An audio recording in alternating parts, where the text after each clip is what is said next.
Credit card data can be stolen a number of ways. Realistically, what we're talking about is the monetization of stealing those credentials.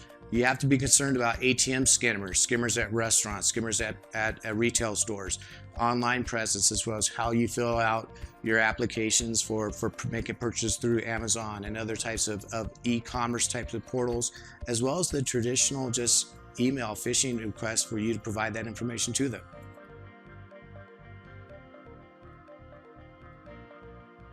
Often what we find in doing our security intelligence screening, credit card data, ATM card data are being sold in underground forms. This is a typical scenario. It's been going on for many, many years, and there's a lot of different forms that this can happen in. Primarily, the sellers are going to take the skimmed data, parse it out into elements that they can sell off for a monetized amount. Typically, it's dollars per card, and they generally sell hundreds of thousands of cards at one time.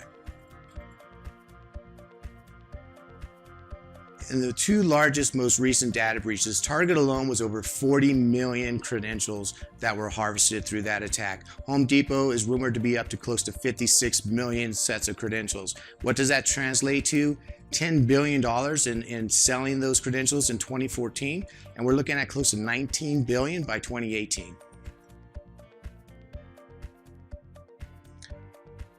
When we're really talking about protecting our end users, what we're really talking about is protecting the channels that those users use to facilitate fraud.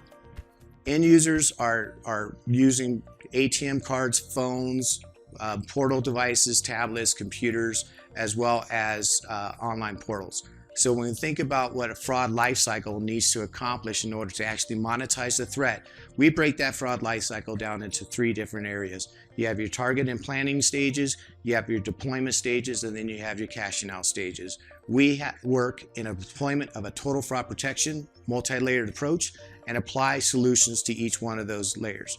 What we really want to do when we're talking about the planning and targeting stages is to not be a victim in the first place. Proactive detection of both farming, phishing, malware, as well as compromised cards or credentials that are being sold in the underground forms prevents them from monetizing those types of attacks. If we can get in front of the attack, they never move on to the stage 2 or stage 3. Those attacks that you do not detect or prevent in stage 1 really need to focus on how do you protect the end users. We do that with a suite of products called Detect Safe Browsing. Our safe browsing clients and clientless versions offer the banks the visibility they need and the attribution they need to determine risk that's associated with the type of activity that's being performed. This risk allows for indicators of fraud to be identified early on in the stage to prevent them from being able to cash out and monetize. But even with that protection of layer being provided, you still need to be concerned about the cashing out channels.